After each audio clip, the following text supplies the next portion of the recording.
सरकार के मंत्री को हटा करके एक उदाहरण को मैं आपको 50 उदाहरण बताऊं क्या? आज जो तबादला सूची आई है उसी को देख लीजिए ना, कि क्यों क्यों किस किस को जिला छोड़ना पड़ा, और अब जो तबादला सूची आने वाली 1-2 दिन में उसको देख लीजिएगा कि उसमें किसकी वजह से किसको कौन सी कुर्सी छोड़नी पड़ती है।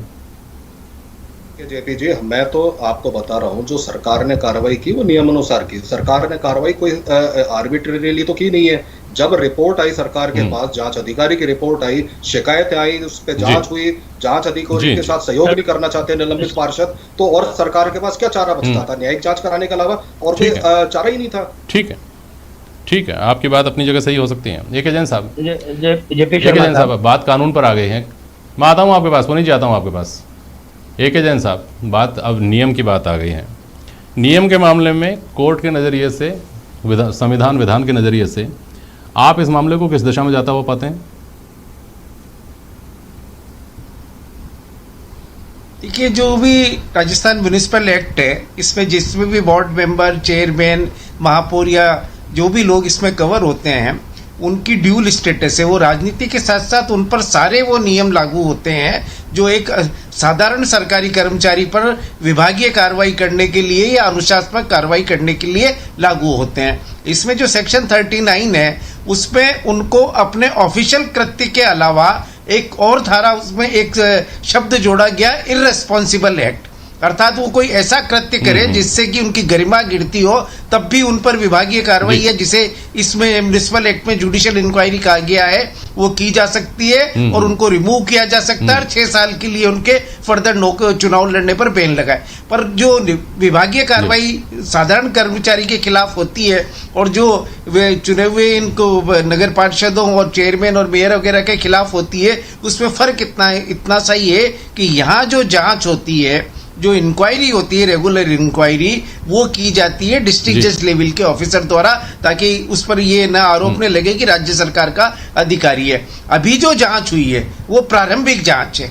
किसी मामले में कोई आपराधिक कृत्य भी हो सकता है, अर्थात मान लीजिए किसी ने ड्यूटी पर मारपीट की तो उसका क्रिमिनल केस तो चलता ही है, पर उस पर विभागीय जांच भी हो सकती है। और सामान्यतः विभागीय जांच आरंभ करने से पहले एक प्रारंभिक जांच करवाई जाती है। प्रथम दृष्टया मामला उसका बनाया जाता है, जिसमें जो रिपोर्ट रेणु खंडेलवाल ने दी है वो प्रारंभिक जांच रिपोर्ट है। तो प्रारंभिक जांच रिपोर्ट में कानूनन जो डेलिक्वेंट जिसको हम कहते हैं, या जो जिस पर दुराचरण का आरोप होता है, उसको सुनवाई का मौका दिया जाए, कानूनन ये जरूरी नहीं है। और जो निलंबन है वो भी कानून में दिया हो गया। उसने कहा कि निलंबन सरकार कर सकती है, निलंबन कब किया जाता है ये नहीं है, परंतु जो रेगुलर जजमेंट्स हैं वो कहते हैं कि निलंबन 2 ही स्थितियों में किया जाना चाहिए। पहला तो कि जब आरोप इतना गंभीर हो कि उस व्यक्ति को उस पद पर इंक्वायरी के दौरान निरंतर नहीं रखा जाए, और दूसरा ये कि जब ये संभावना हो कि वो व्यक्ति जो जांच है उसको प्रभावित करेगा, तब उसका निलंबन किया जाना चाहिए। निलंबन अगर दुर्भावनापूर्वक किया जाता है तो निलंबन को उच्च न्यायालय स्टे कर सकता है। अब यहाँ जो कानूनी रूप से सौम्या गुजर और तीनों पार्षद, उनका मामला यही कहना है कि तो बहुत जल्दबाजी में किया, वो हाईकोर्ट चले गए हैं। अब इस मामले में अगर हाईकोर्ट से स्टे आ जाता है तो ऐसी स्थिति में क्या होगा? नहीं, हाईकोर्ट में हाईकोर्ट में अगर इनके सस्पेंशन को स्टे कर देते हैं तो सौम्या गुजर को पुनः वापस से जो महापौर है उसका कार्यभार दिया जाएगा, क्योंकि उनको सस्पेंड किया गया, अर्थात उनको उस पद पर कार्य करने से रोका गया। अभी तक उनको कार्य से हटाया नहीं गया। वो तो अगर इंक्वायरी रिपोर्ट उनके विरुद्ध में आएगी तभी जाकर वो कार्रवाई हो सकती है। तो आज की स्थिति में तो उनको सिर्फ ये बताना है कि मेरा जो सस्पेंशन है उसकी जरूरत नहीं थी, ये दुर्भावनापूर्वक किया गया है, और उसमें उनके पास मुख्य आधार यही कि एक तो बहुत ज्यादा जल्दबाजी में किया गया और दूसरा मेरा कृत्य इतना गंभीर नहीं था।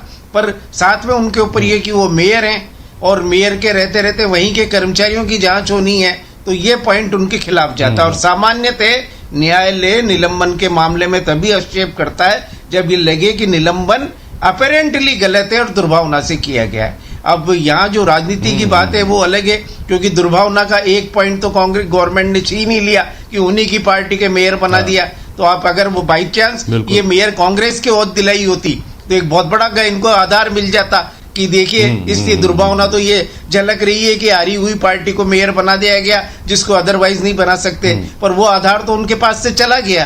तो निश्चित रूप से आज जो शीलदा भाई को वो कार्यभार सौंपा गया है उससे लीगली इनके केस को नुकसान हुआ है। अगर इसकी जगह कांग्रेस वालों को देते तो मुझे लगता था कि कोई ना कोई न्यायालय इनको जरूर स्टे दे देता, पर अब मामला थोड़ा सा पेचीदा हो गया। ठीक बात है। पुनीत कर्नावट साहब, अपनी बात भी बोलिएगा और ये भी बोलिएगा कि कोर्ट में आपको विजयश्री मिलेगी यानी स्टे मिलेगा, राहत मिलेगी या नहीं मिलेगी, ये भी देखने वाली बात होगी। लेकिन क्या महापौर की कुर्सी सौम्या गुर्जर के हाथ से निकल जाने के एक जोल्ट के अलावा क्या दूसरा नुकसान ये भी नहीं हुआ है कि आज दिन भर ये खबरें रहीं कि 2 विधायक तो आज आपके प्रदर्शन में नहीं पहुंचे और बहुत सारे लोग ऐसे थे जिनके घर में घी के दिए जल रहे हैं 2 दिन से, क्योंकि वो पहले दिन से नहीं चाहते थे कि सौम्या गुर्जर महापौर बने। आपकी दोनों जानकारी गलत है। एक तो आपका अनुमान है घी के दिए जल रहे थे, ऐसा होता नहीं। मेरा अनुमान कुछ नहीं है। मुझे क्या अनुमान लगाना है? कौन रिप हो हमें कहानी, सौम्या गुर्जर बने, शील दवाई बने, स्वर्णिम चतुर्वेदी की पार्टी की कोई बने, मुझे क्या करना है उसका? मैं तो सिर्फ आपको ये बता रहा हूँ कि इस तरह की चर्चाएं हैं पुनीत जी, जिसको साफ करना आपकी जिम्मेदारी बनती है प्रवक्ता के नाते। जी, मैं आपको उसको क्लियर कर देता हूँ। मैं उप महापौर के नाते भी क्लियर कर देता हूँ, भाजपा प्रवक्ता के नाते भी। आज हमारा पूरे राजस्थान भर में प्रदर्शन था और 1078 से ज्यादा हमारे मंडल हैं, वहां प्रदर्शन था। पेंडेमिक चल रहा है, कुछ लोग प्रदेश मुख्यालय के ऊपर इकट्ठे हुए थे और कुछ लोग अपने अपने क्षेत्रों में प्रदर्शन कर रहे थे। भारतीय जनता पार्टी के सारे विधायक प्रदर्शन के अंदर शामिल थे, सब लोग अपने अपने स्थान से प्रदर्शन कर रहे थे। कल हमने जयपुर के 250 वार्डों में प्रदर्शन किया, आज 1078 वार्डों के अंदर प्रदर्शन हुआ है। कल भी हमारा प्रदर्शन है और परसों में एसडीएम एडीएम के माध्यम से इसके खिलाफ ज्ञापन भी देंगे। तो भारतीय जनता पार्टी ने एकजुट होकर इस मुद्दे को उठाया है, क्योंकि सेक्शन 39 का इस प्रकार का दुरुपयोग पहली बार शुरू हुआ है और इस दुरुपयोग को रोकना जरूरी है, नहीं तो कांग्रेस सरकार इसका लगातार दुरुपयोग करेगी। एक बात तो मैं आपको ये कहना चाहता हूँ और दूसरी बात मैं ये कहना चाहता हूँ कि स्वर्णिम चतुर्वेदी जी कह रहे थे कि केवल मात्र निलंबन ही तो किया है।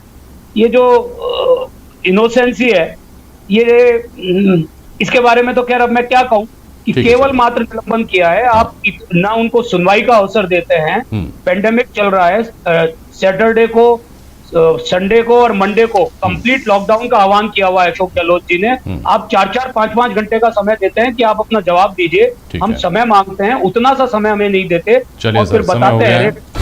तकनीकी बात और महत्वपूर्ण बात जो AK जैन साहब ने कही, वो देखने वाली बात होगी। बहुत शुक्रिया आप सभी का आज प्राइम डिबेट में शामिल होने के लिए। आज के लिए बस इतना ही। नमस्कार।